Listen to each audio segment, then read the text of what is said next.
किसान साथियों, आज की वीडियो में धान की एकदम नई दो किस्मों के बारे में हम आपको बताएंगे। ये दो एकदम नई किस्में हैं। बहुत जल्द एक किस्म तो 2025 में ही किसानों के बीच में उतारी गई है। तो इन दोनों वैरायटियों के बारे में आपको जानकारी देंगे। पूरा वीडियो आप देखिएगा, ज़्यादा टाइम आपका नहीं लेते हैं। अगर आपने चैनल को सब्सक्राइब नहीं किया है तो आप SRJ फार्मिंग चैनल को सब्सक्राइब करिए। चलिए जानते हैं पहली वैरायटी के बारे में। नंबर 1 पे जो हमने वैरायटी को रखा हुआ है, इसको पंजाब कृषि विश्वविद्यालय के द्वारा, जो लुधियाना में स्थित है, वहाँ के द्वारा तैयार किया गया है। इस वैरायटी का नाम है PR 132। ये जो वैरायटी है एक गैर बासमती धान की वैरायटी है और एक मध्यम अवधि में पक के तैयार होने वाली, उच्च उपज और बेहतर गुणवत्ता के लिए जाने जाने वाली एक नई वैरायटी है।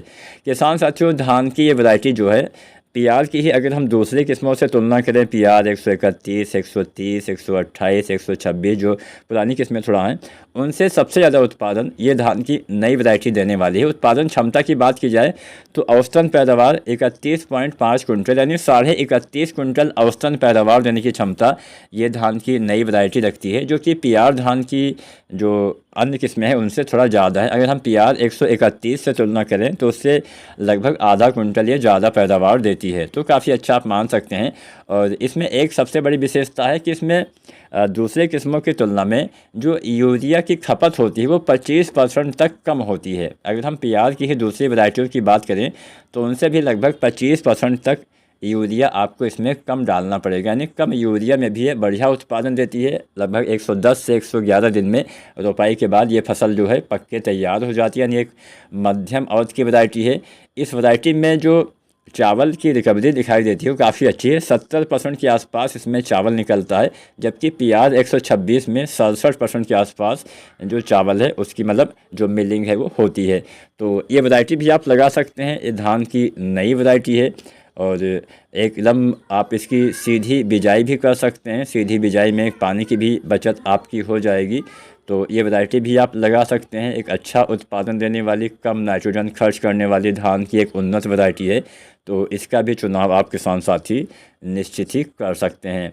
बात करते हैं अगली वैरायटी के बारे में। यहाँ पे हमने नंबर 2 पे जो नई वैरायटी रखा हुआ है, ये बायर की वैरायटी है जो अराइज के नाम से आती हैं।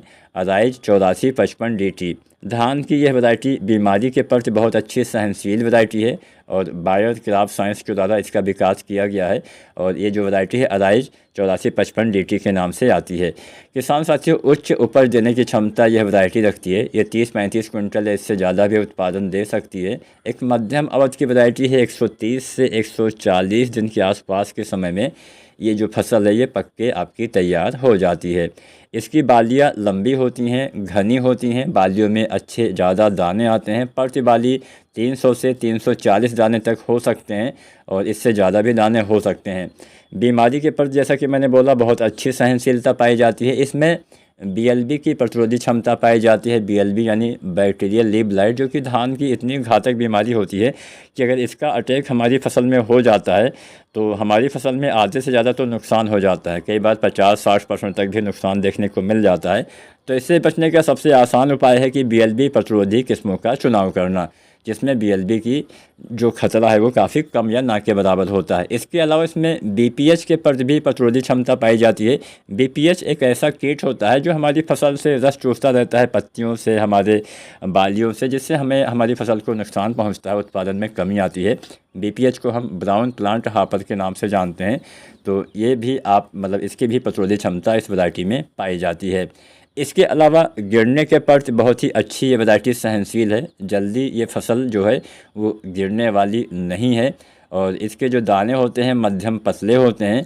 तो कुल मिला के जो अराइज की 8455 DT है उच्च उपज देने की क्षमता रखती है।